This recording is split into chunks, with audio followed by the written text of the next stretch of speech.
আমি নিবেদিতা বলছি বাংলাহান্ট থেকে।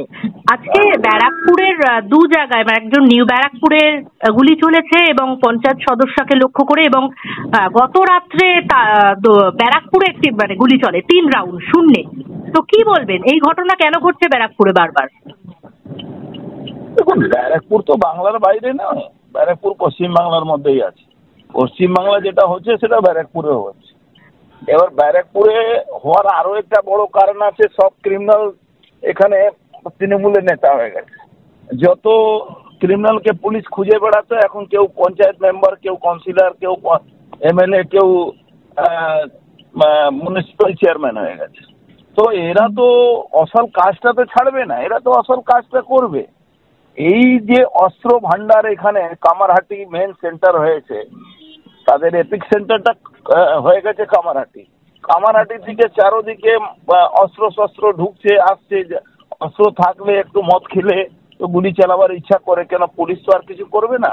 পুলিশ মাস্করা পাচ্ছে, পুলিশকে মাইনা দিচ্ছে, পুলিশকে ড্রাগস বিক্রি করে পয়সা দিচ্ছে, পুলিশকে এই ভাগাড়ের মাংস বিক্রি করে পয়সা দিচ্ছে, তো গুলি চলবে। এখানে গুলি চলা একটা সামান্য ঘটনা করে রেখে দিয়েছে এখানকার পুলিশ প্রশাসন আর তৃণমূল সরকার।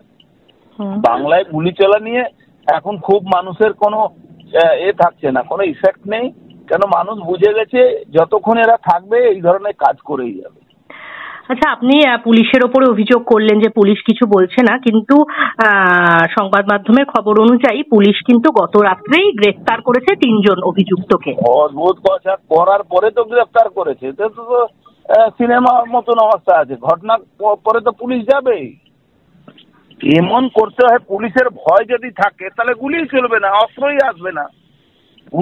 পুলিশ ঘটনা পরে কাউকে ধরা, তাকে আপনি মনে করেন কি ল অ্যান্ড অর্ডার তাতে ঠিক হয়? আমি যতটুকু মনে করি ঘটনার আগে যদি এই ধরনের অপরাধী যার কাছে অস্ত্র থাকতে পারে, যে কোনো এইভাবে কোনো তার প্রিভিয়াস রেকর্ড আছে, তাদেরকে তো চিহ্নিত করে রাখতে হয় না, তাদের উপরে তো চাপ রাখতে হবে, তাদেরকে জেলে ঢুকাতে হবে, তাদেরকে তো জেলে ঢুকাতে হয়। কিন্তু করবে না এরা, ওদেরকে পুলিশ প্রোটেকশন থাকে, ওরা কি করবে? দাদা, ভোট এগিয়ে আসছে তত কি এই ধরনের ঘটনা বাড়ছে? না না, ভোট সঙ্গে কি আছে, ভোট থাকবে, ভোট এলেও হবে, ভোট না এলেও হয়। এখানে বাংলায় আবার ভোট নিয়ে কোনো সমস্যা নেই, গুন্ডারাই ভোট করে, পুলিশ আর গুন্ডা মিলে ভোট করে।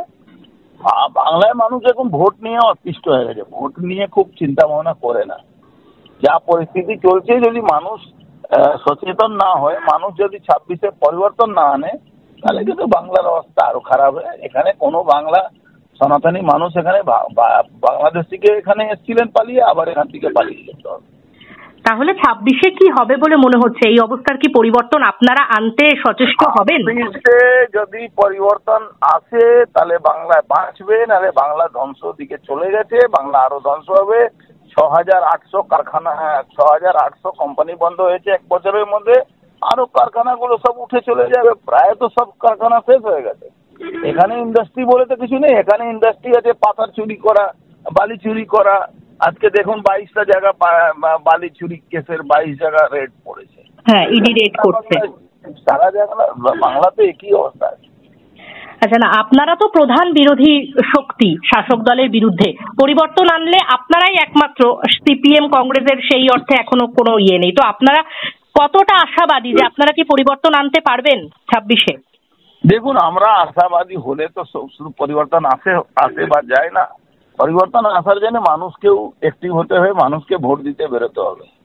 যেখানে 99%, 99% ভোট মুসলমানরা ভোট দিতে বেরোয়, সেখানে হিন্দু 40%-এর উপরে ভোট দিতে বেরোয় না। তা পরিবর্তন আসবে কি করে?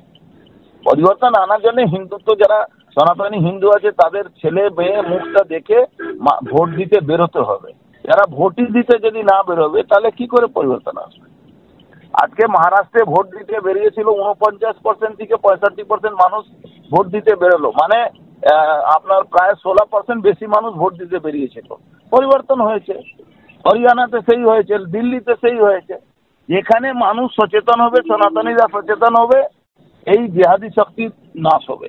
আরো ভালো ভালো খবর দেখতে সাবস্ক্রাইব করুন বাংলা হান্টের ইউটিউব চ্যানেল।